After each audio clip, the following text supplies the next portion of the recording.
Vamos louvar uma canção que diz que o nosso Deus, ele é grande. Quão grande é o meu Deus.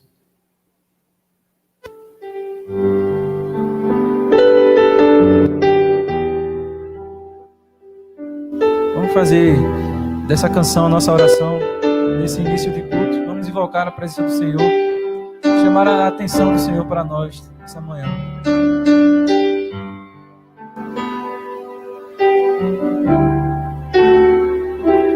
Quão grande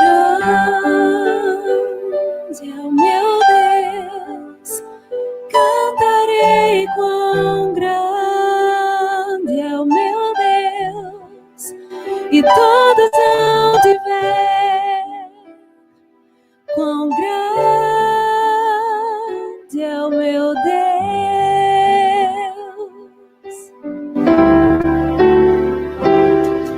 Com esplendor de um rei, em majestade e luz, faz a terra se alegrar, faz a terra se alegrar.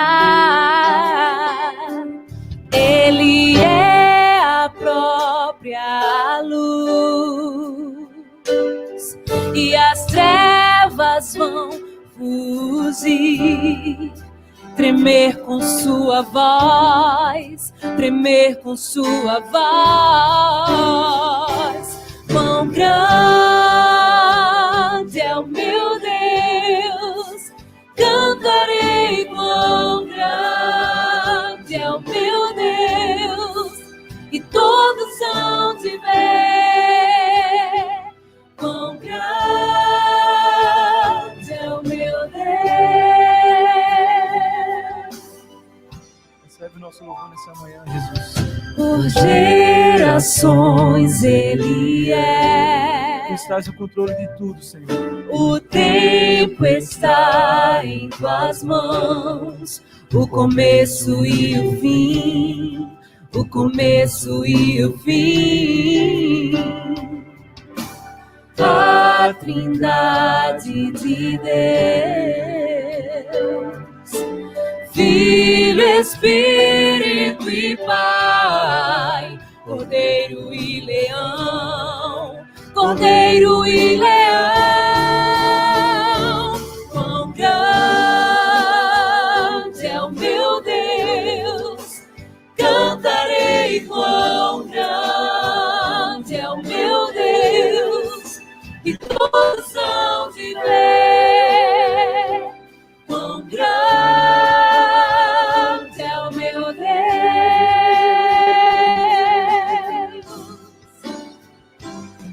Sobre todo nome é o céu, tu és digno do louvor. Eu cantarei quão grande é o meu Deus, é o meu Deus. Quão grande eu cantarei, quão grande é o meu Deus, e todos hão de ver quão grande é o meu Deus.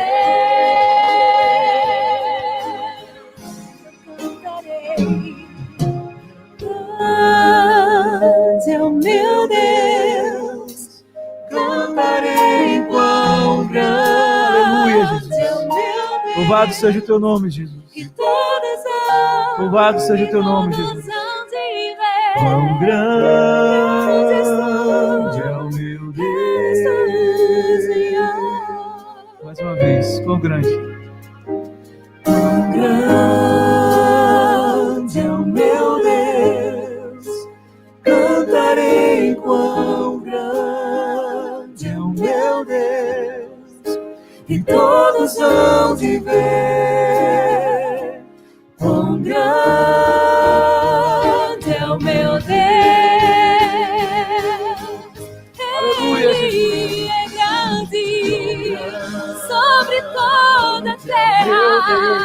Eu cantarei quão grande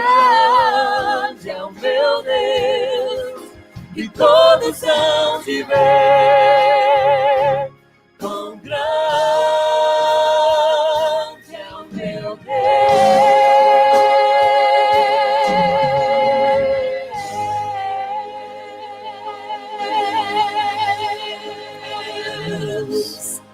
Aleluia. Os irmãos podem se sentar.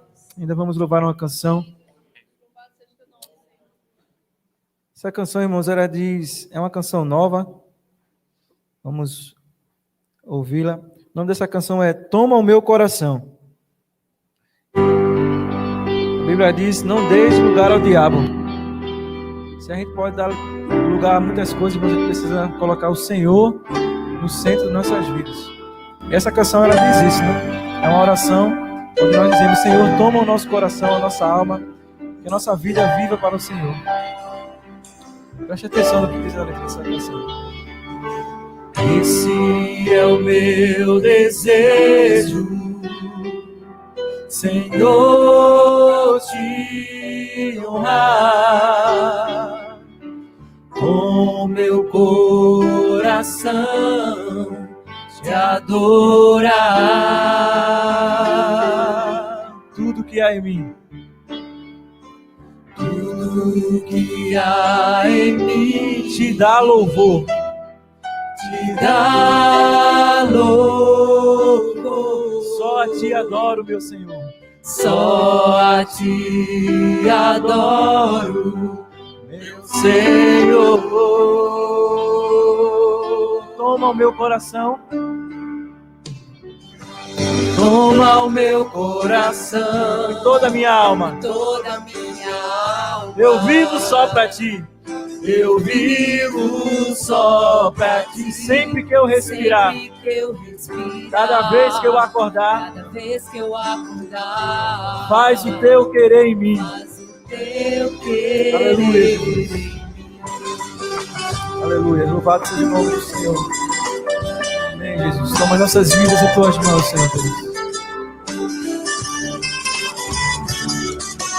Este é o meu desejo, Senhor, te honrar com meu coração, te adorar. Tudo que há em mim, tudo que há em mim te dá louvor. Só te adoro, meu Senhor.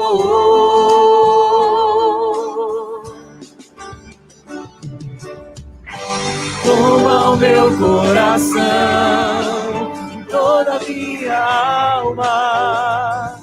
Eu vivo só pra ti, sempre que eu respirar, cada vez que eu acordar. Faz o teu querer em mim. Toma o meu coração e toda a minha alma. Eu vivo só pra ti, sempre que eu respirar, cada vez que eu acordar. Faz o teu querer no meu coração e toda a minha alma. Eu vivo só pra ti, sempre que eu respirar, cada vez que eu acordar. Faz o teu querer.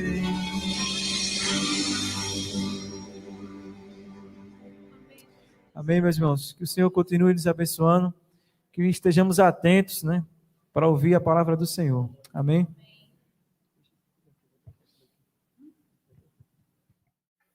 Irmãos, nós vamos cantar uma canção.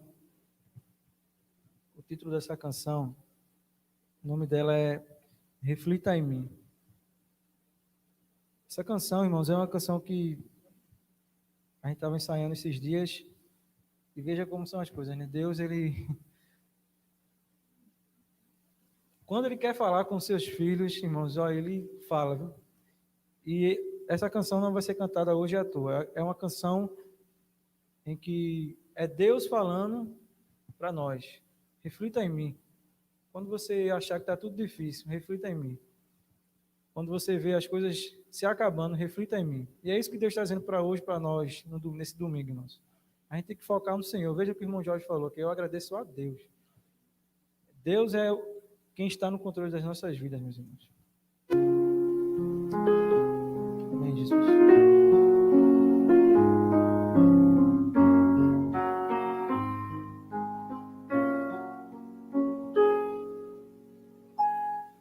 Reflita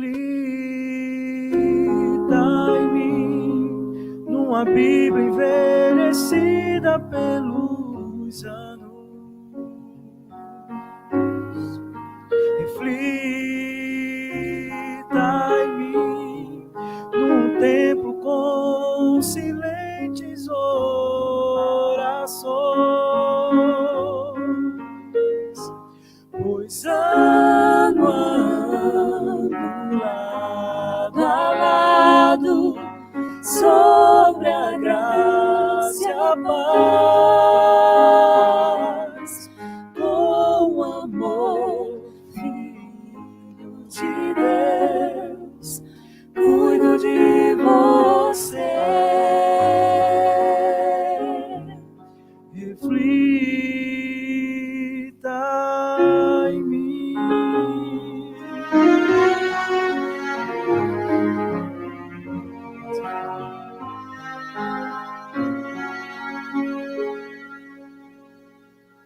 Reflita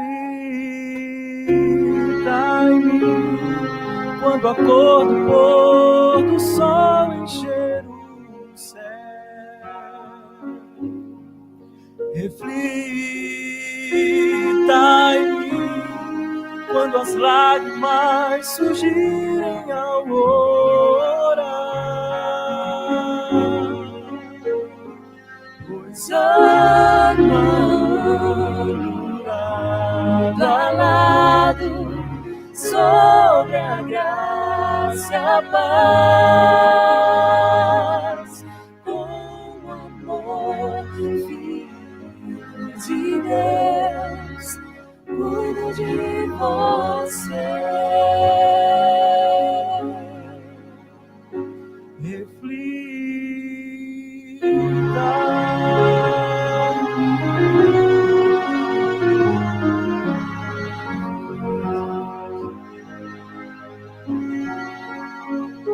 Reflita em mim, se as crianças entoarem seu louvor.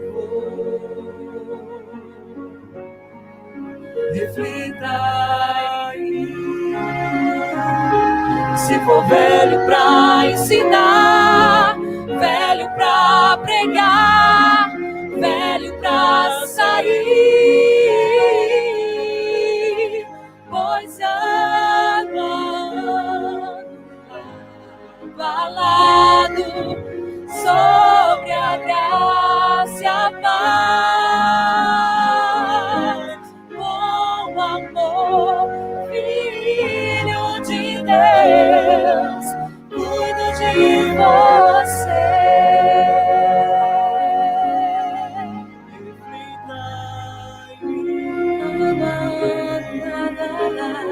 Sobre a graça e a paz. Reflita em mim, com amor, Filho de Deus, eu cuido de você. Oh, reflita em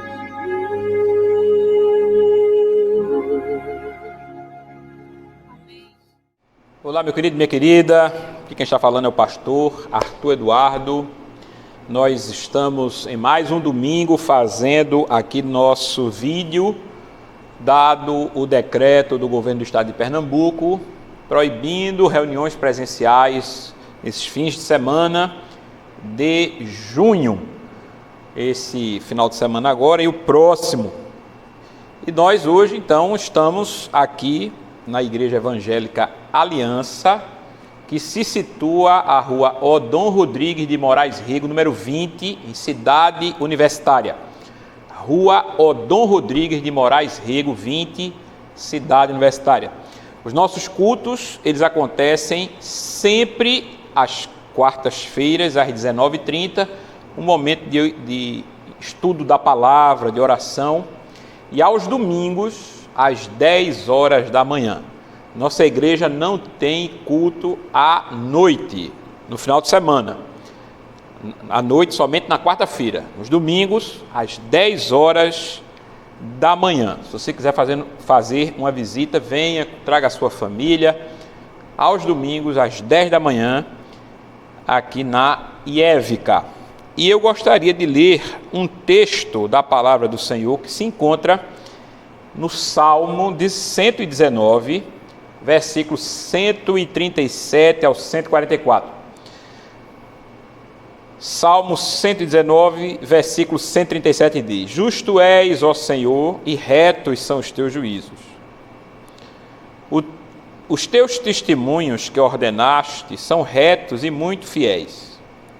O meu zelo me consumiu, porque os meus inimigos se esqueceram da tua palavra. A tua palavra é muito pura, por isso o teu servo a ama. Pequeno sou e desprezado, mas não me esqueço dos teus mandamentos. A tua justiça é uma justiça eterna, e a tua lei é a verdade. Aperto e angústia se apoderam de mim, não obstante, os teus mandamentos são meu prazer. A justiça dos teus testemunhos é eterna, dá-me inteligência e viverei. Vamos fazer uma oração. Senhor nosso Deus e nosso Pai, glorificado seja o teu nome. Eu te louvo, te agradeço, te exalto, peço tua bênção, meu Deus, sobre esse momento, que o homem nada fale de si mesmo, mas que o Senhor fale aos nossos corações. Muito obrigado, abençoa todos que estão vendo, ouvindo esse vídeo, essa palavra, que a tua palavra encontre guarida nos corações, em nome de Jesus. Amém. Este salmo, Salmo 119, é um salmo acróstico. O que isso quer dizer? Ele é todo dividido pelas letras do alfabeto hebraico. Cada porção de versículos, normalmente 6, 7, 8 versículos, eles começam com uma letra do alfabeto hebraico. Nesse caso, nós estamos lendo a letra Tsadê. Então, ele começa com essa letra no versículo 137. Dito isso, nós entendemos que esse Salmo 119 é um salmo fundamental para toda a Bíblia. Por quê? Ele se encontra exatamente no meio da Bíblia literária. E ele fala sobre a palavra. Veja, o Salmo 119, ele fala sobre a própria palavra de Deus. É isso que está, inclusive, no meio da Bíblia, que é o Salmo. Cada estrofe desse Salmo, que corresponde a uma letra do alfabeto hebraico, tem uma conotação interessante. Mas todos esses segmentos, todas essas estrofes exaltam a palavra do Senhor. Veja, não idolatram a palavra, mas exaltam a lei do Senhor. Porque a lei do Senhor é, como diz o salmista, é pura e digna de toda aceitação. É claro que hoje, quando nós falamos sobre a lei do Senhor, nós falamos sobre a própria Bíblia, a Bíblia inteira. Mas o salmista está se referindo aqui aos estatutos, às ordenanças, muito provavelmente se referindo à lei, ao Pentateuco, aos 5 primeiros livros da Bíblia: Gênesis, Êxodo, Levítico, Números e Deuteronômio, que é a base de toda a fé judaica. A base da fé judaica está na lei do Senhor. E o salmista começa exaltando a Deus, dizendo: justo és, Senhor, e retos são os teus juízos. Veja, Houve uma disputa sempre na história para que se justificasse se as coisas elas são boas em si mesmas ou se há algo que as justifique estar fora delas. A coisa começa historicamente por aquilo que nós chamamos de o dilema de Eutífron. E quem foi Eutífron? Eutífron é o nome de um dos diálogos de Platão. Nesse diálogo de Platão, Sócrates pergunta se aquilo que os deuses falam é bom em si, ou se é bom porque os deuses falam. Aí haveria um problema. Veja, se as coisas são boas em si mesmas, então elas são eternas. Elas são como os deuses, divinas. Se as coisas são boas porque os deuses dizem que são, então as coisas elas são arbitrárias. Há uma arbitrariedade nas coisas. Veja, o que está se dizendo aqui responde a esse chamado dilema de Eutífron. Como? Responde de que modo? Responde na primeira frase do Salmo: justo és, Senhor. Você pode pensar na sua casa o seguinte: e por causa disso, retos são os teus juízos. Ou seja, como é que se responde esse dilema? As coisas são boas em si ou elas são arbitrárias? Nenhuma das duas opções. As coisas que Deus diz que são boas são porque Ele é bom. As coisas que Deus diz que são justas, o são porque Ele é justo. As coisas que Deus diz que são corretas, verdadeiras, o são porque Deus é correto e verdadeiro. Ou seja, pelo fato de Deus ser justo, aquilo que Ele diz é justo. Então, tudo parte da natureza divina. Deus é justo, por isso as coisas que Ele diz são justas. Veja, tudo que Deus dissesse, não sendo Ele sumamente justo, seriam passíveis de críticas, seriam passíveis de contradição. Por quê? Porque seriam, no mínimo, arbitrárias ou eternas. Então Deus estaria dividindo a sua divindade com uma série de outras coisas. Mas, como tudo parte dele, como tudo provém de Deus, aquilo que é justo e bom, o é porque Deus é justo e bom. Então, esta primeira frase dessa estrofe do Salmo 139 responde bem esta questão milenar. Veja, antes mesmo da questão ser elaborada, porque o Salmo foi escrito antes de Platão. Então, isso aqui já responde um dilema que surgiria, que é chamado o dilema de Eutífron. E no versículo 138 está dito o seguinte: os teus testemunhos que ordenaste são retos e fiéis. Claro, por quê? Porque Deus é justo e bom. Aqui, um ponto se nos ressalta, meu irmão, minha irmã. É necessário que nós entendamos a Bíblia como uma série de preceitos que são retos. Se você não observa a Bíblia devidamente, você não a observará devidamente. Observará aqui no sentido de segui-la. Veja, se você não entende o que é a Bíblia, você nunca jamais irá segui-la devidamente. Como o salmista disse que os preceitos, os testemunhos que Deus ordenou eram retos e fiéis, então você entende o que ele vai dizer no versículo seguinte. Ele vai dizer: o meu zelo me consumiu. Ou como precisamos de pessoas hoje zelosas, não pela justiça própria, não pela justiça alheia, mas pela justiça divina. Nós precisamos de pessoas zelosas da justiça divina. Mais do que nunca, precisamos de pessoas que queiram exercer, a partir de suas vidas, a justiça divina.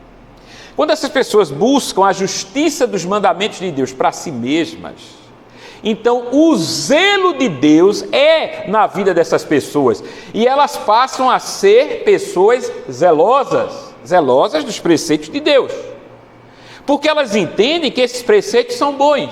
E por que são bons? Porque Deus é bom. E elas querem que esses preceitos sejam eles passados para outras pessoas. E defendem esses preceitos e os advogam e lutam por eles. Por quê? Porque sabe-se que isto é bom.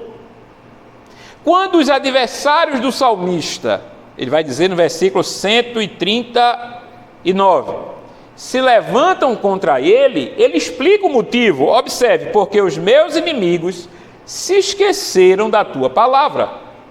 Ou seja, é normal que quando nós desenvolvemos zelo pelas coisas de Deus, inimigos se levantem para nos afrontar, para nos impedir, para nos confrontar. Por quê?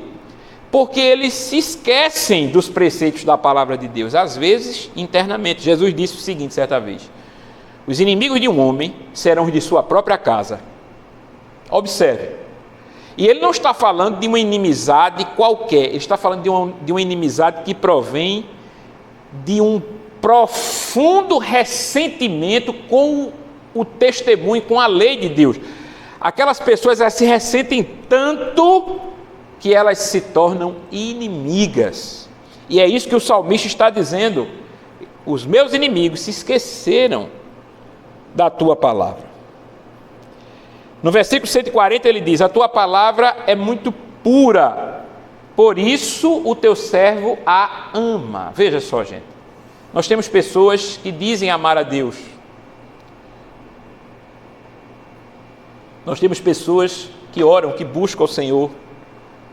Nós temos pessoas que têm amor a Deus. Nós temos vemos pessoas que entregam-se totalmente ao Senhor e querem receber de Deus. Mas me parece que falta hoje em dia pessoas que amem a palavra dele. Veja, se eu amo a palavra do Senhor, eu preciso conhecer a palavra do Senhor. Olha o que o salmista diz: a tua palavra é muito pura. Gente, a palavra do Senhor, por ser pura, ela é apta, capaz de limpar. Veja, você vai sempre lavar alguma coisa com água limpa, não é? Com água pura. Você nunca vai lavar algo com água suja. É este o sentido que o salmista quer trazer, de pureza. Não é que eu não devo tocar na palavra, nem me misturar com ela. É exatamente o oposto. Pelo fato dela ser pura, ela tem que estar comigo sempre, para que me purifique. O que vai purificar você, meu irmão, minha irmã, meu querido, minha querida, não é o que você acha, não é o que os outros dizem, não é necessariamente o que você leu, ouviu. O que vai trazer purificação para a sua vida é a presença no seu coração da palavra de Deus. Ele diz: pequeno sou e desprezado, mas não me esqueço dos teus mandamentos. A tua justiça é uma justiça eterna, e a tua lei é a verdade. Não importa a nossa condição. Muitas vezes as pessoas acham que as coisas de Deus, elas são sempre os outros, não é? O que Deus tem reservado é para os outros. O que Deus tem reservado não é para elas, não é para si. As pessoas pensam: isso não é para mim. Isso aí é alto demais para mim. Isso é elevado demais para mim. Não. A verdade é importante e fundamental para todas as pessoas. Olha o que o salmista diz: eu sou pequeno e desprezado. Eu não sou ninguém, né? Eu não tenho nenhum status social, mas eu não me esqueço dos teus mandamentos. Meus irmãos, Deus procura pessoas fiéis, que sejam fiéis no muito e no pouco, viu? Que sejam fiéis em quaisquer situações, quando são vistas e quando não são. Deus procura pessoas obedientes, que são obedientes quando elas estão sozinhas com seus celulares. Deus procura pessoas obedientes quando ninguém está vendo. Deus procura pessoas obedientes quando elas estão na bonança, estão na adversidade. É assim que se mede o fiel. O fiel é medido, veja, não quando as coisas estão boas e positivas, mas justamente quando não estão. Quando elas estão adversas, problemáticas, deficientes, quando há falta, é aí que a fidelidade é medida. Quando nós colocamos em prática aquilo que a Bíblia diz, que Deus está conosco todos os dias. Observe, Deus está comigo no momento da prosperidade e no momento da falta. Veja, quando o profeta Isaías diz: quando passares pelo fogo, eu passarei contigo, eu serei contigo. Quando passares pelo mar, pelas águas, elas não te submergirão. Ele não está dizendo que eu não vou passar pelo fogo ou pelas águas. Ele está dizendo que quando eu passar, Ele estará comigo. Veja, é uma promessa. E eu tenho que me fiar nessa promessa, ainda que eu não veja diretamente a sua ação. Mas se eu, meu irmão, só seguir aquilo que vejo, eu não preciso de fé. Veja, a fé é justamente para que nós andemos sem ver. Ou seja, você não está vendo a coisa, mas sabe que ela está lá.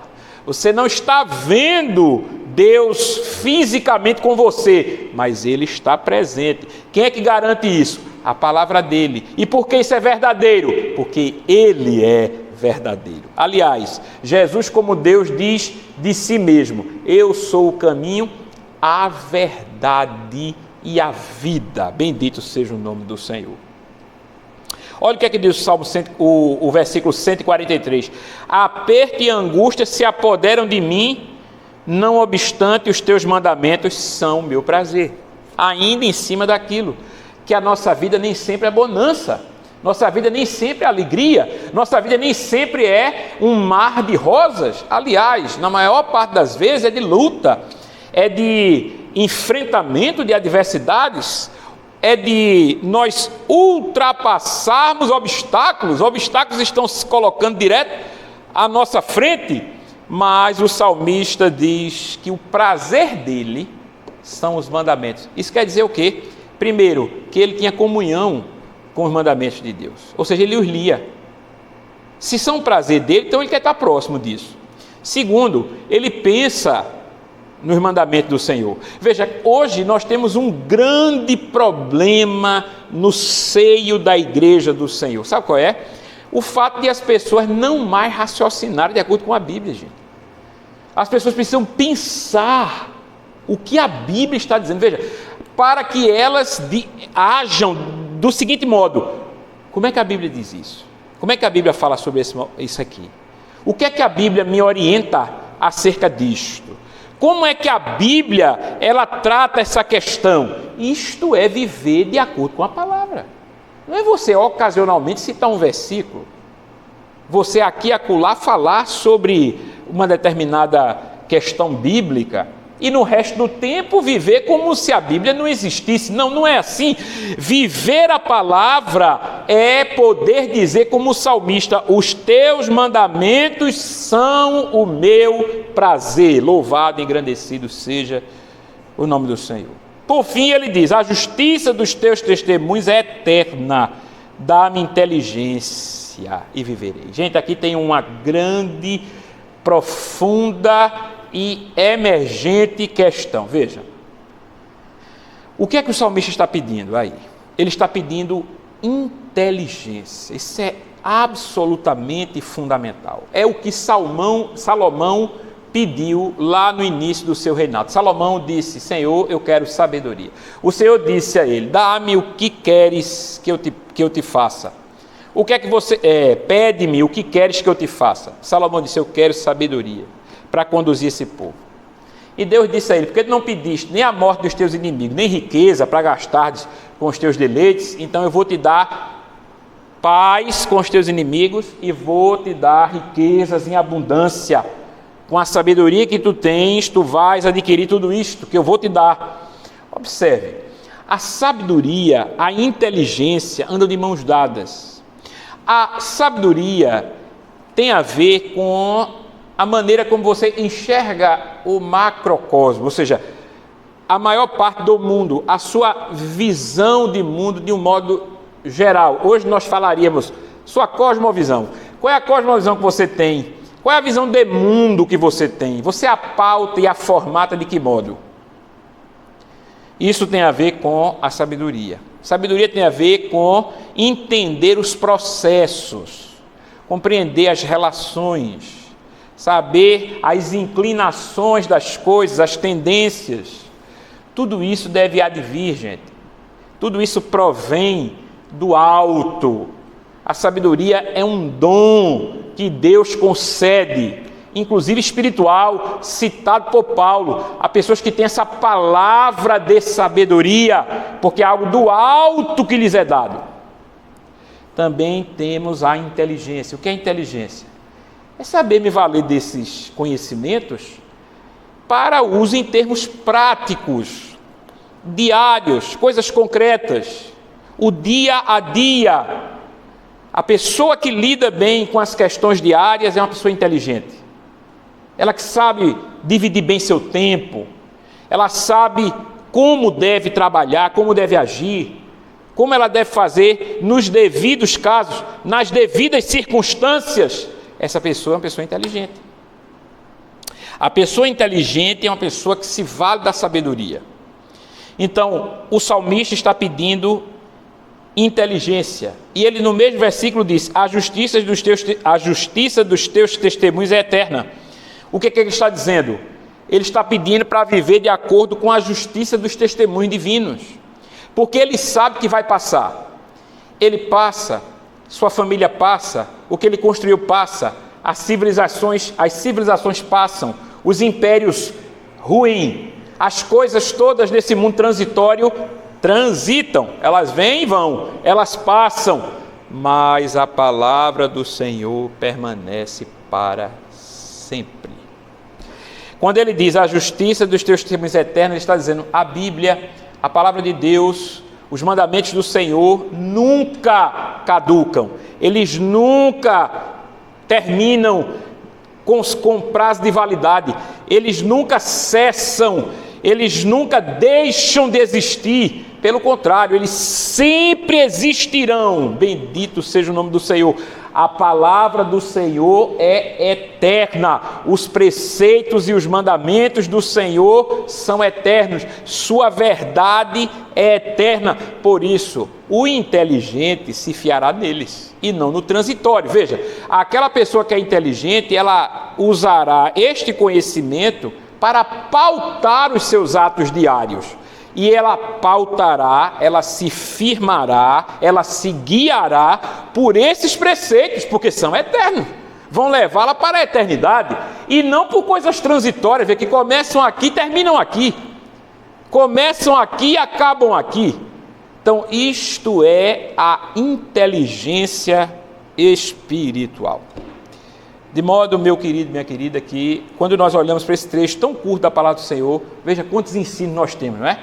Do versículo 137 ao 144 do Salmo 119. A palavra do Senhor deve estar no nosso coração. É neste mesmo Salmo, no versículo 105, onde o salmista diz: lâmpada para os meus pés é a tua palavra, Senhor, e luz para o meu caminho. Ora, Jesus disse de si mesmo: eu sou a luz do mundo.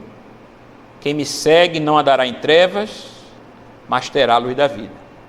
Se Jesus é a luz do Senhor, a luz que ilumina o mundo, e a palavra de Deus é lâmpada para os nossos pés e luz para o nosso caminho. Ou seja, se Jesus é a luz e a palavra é a luz, Jesus é a palavra. E não é à toa que João vai dizer exatamente isso. No princípio era o Verbo, e o Verbo estava com Deus, e o Verbo era Deus. Jesus não é a Bíblia, mas é a palavra viva de Deus. E a palavra, o Verbo, se fez carne e habitou entre nós. E nós vimos a sua glória, glória como unigênito do Pai. Que a palavra de Deus esteja na sua mente e no seu coração. Que a palavra viva de Deus encontre guarida, morada na sua vida. Que o Senhor Deus te abençoe e te guarde. Que o Senhor Deus faça resplandecer o seu rosto sobre ti e tenha misericórdia de ti. Que o Senhor, nosso Deus, sobre ti levante o seu rosto e te dê paz. Deus abençoe. Até o próximo domingo, se Deus assim nos permitir.